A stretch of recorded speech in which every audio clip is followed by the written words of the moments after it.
What is a city? I'm Stuart, and this is The Excommunicated, and I've been pondering this idea for a long time. I've wanted to make this video, so much so that I went to downtown and filmed all this footage. And as I've recorded this video, I've recorded it and re-recorded it and re-recorded it, and none of it has felt right. And so I thought, to answer this question, let's look at the actual definition. A city is either a large town, an incorporated municipal center, a place or situation characterized by a specified attribute, or short for the City of London. I don't know why that's part of the definition, but there you go. And I think the other thing we need to understand is, why are we asking this question? Why does a city matter? For me, as a writer and creator, cities matter a great deal. I think so many times people, when they are writing or coming up with their characters, there is this sense of a facade. You know, they focus so much on the design of the character and their attributes, their powers, their abilities, their special characteristics, how they talk to people, and those are really good things to focus on. But I think some of the things I love the most in some of my favorite writers like J.R.R. Tolkien, George R.R. Martin, Isaac Asimov, Ray Bradbury, is they keep in mind that the characters aren't alone. The city or the worlds that they inhabit are also characters that can say so much about the story, the themes, and the inner lives of the characters themselves. Simply put, think of Batman. When you think of Batman, what's the first thing you think about? Maybe Joker, that he's got a no-killing rule, a lot of things. But in all honesty, I think the thing that most people associate with Batman is Gotham City, because what would be a Dark Knight without a city that needs saving? And there's so many reasons why Batman works with Gotham City. They're very complementary. And in this way, I think it makes it so much more interesting. Batman is a man who wants to rid the world of crime and to stop other people from losing as much as he did.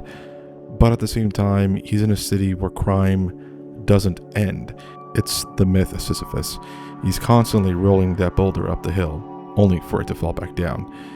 And I think there is a sense of earnestness to that, and how he can never actually save Gotham. He can only stop it from being destroyed. Contrast that with another character, Superman.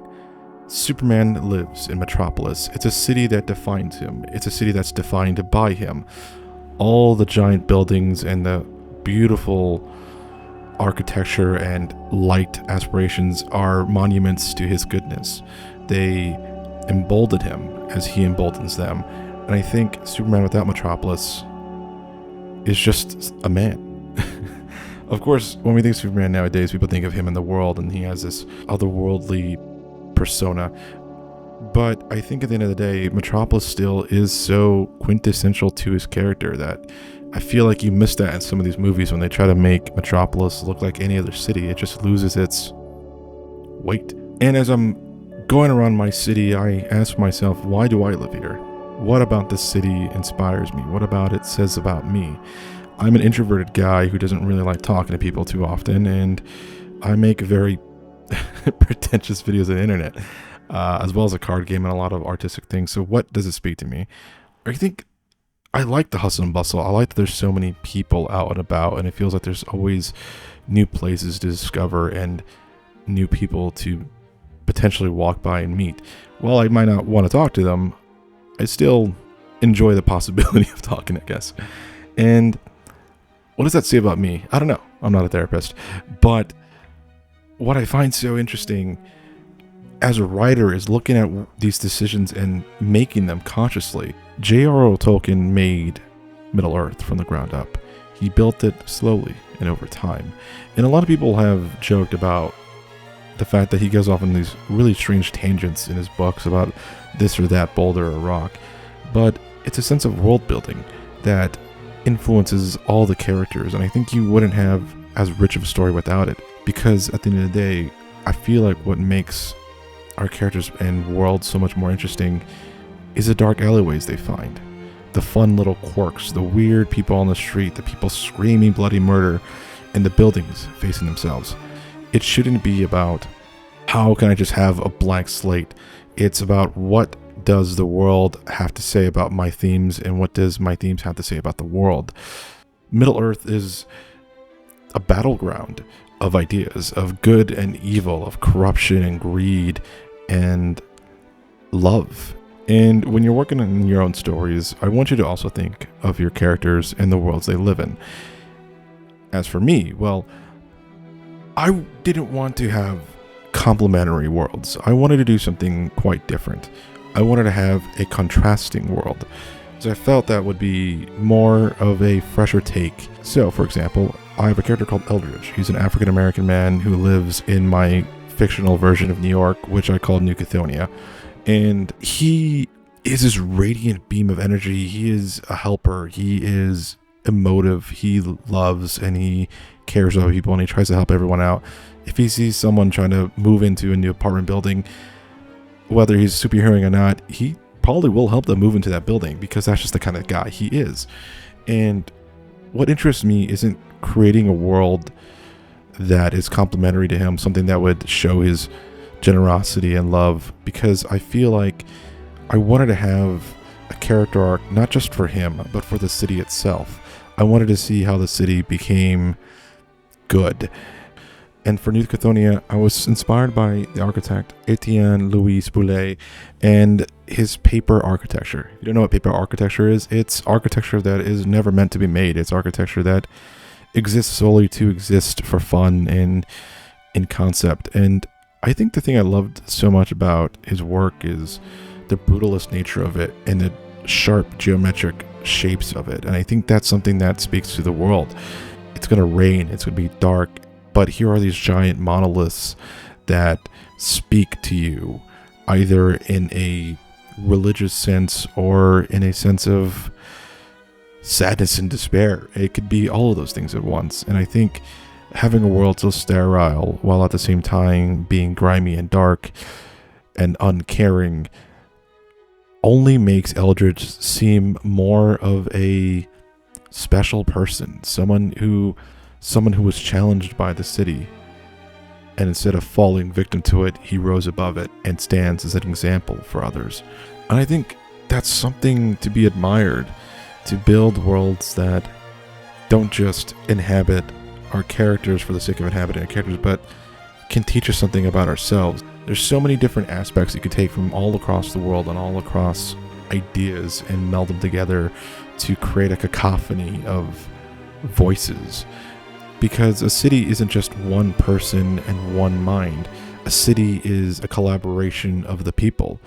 There's going to be so many architects out there in the world who have ideas and interests and loves that they want to share and voice to the world.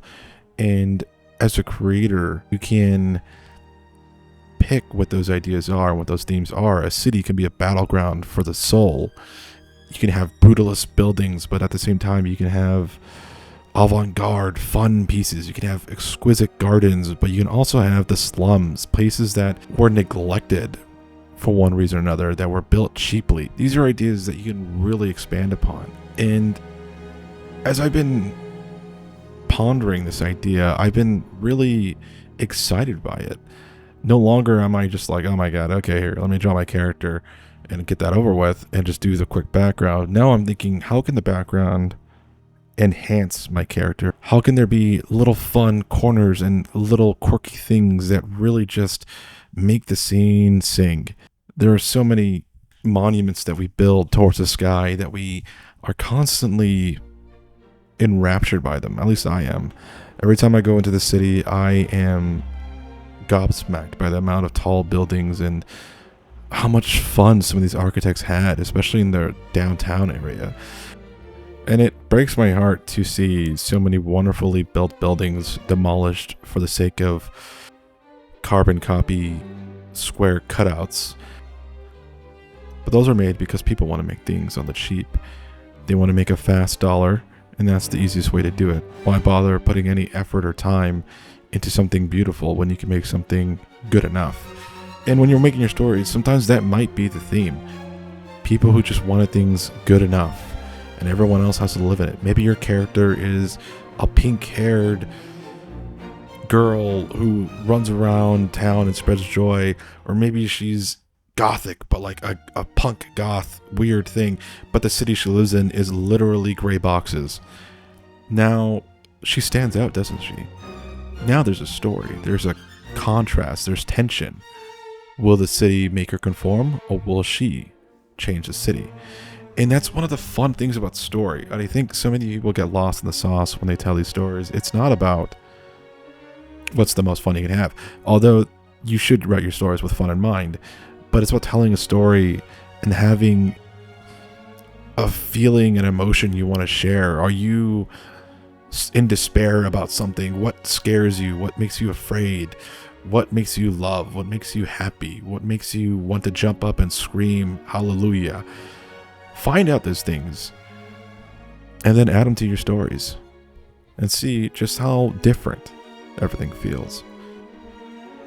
As you see here, I'm walking around downtown LA and we're just walking, having a good time, just recording footage because I just love being in the city and I love taking photos and videos, and it's just, it fills me with a lot of happiness and joy just to see people in their elements, but not just in their element, but what the elements they've created for themselves.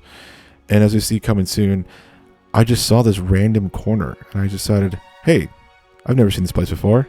What's up with this? So I walked down this weird street I've never seen before, and I've lived in the city for a long time, but I've never come across a street like this. And it was just so magical. And I think that's the point of cities. Cities are places where we live, where we work, where we die, where we are filled with joy, I guess. But it's also places of dreams where we can build little corners of our own worlds to inhabit. And it's such an art form to really do that. And I urge you guys to find those little corners in your own worlds, whether that's in the real world or it's in your stories, and fill it with something new, something totally different, because that will then,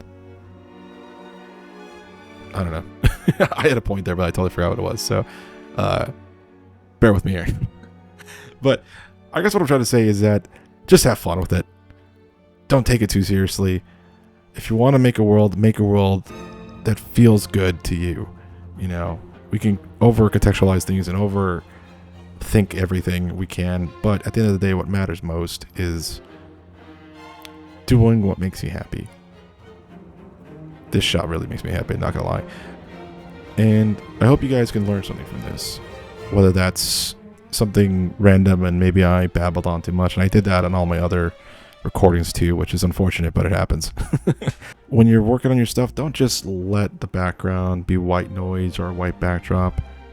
Fill it with some weird shit and have fun with it, I guess. I probably said have fun with it like a million times now, so sorry about that.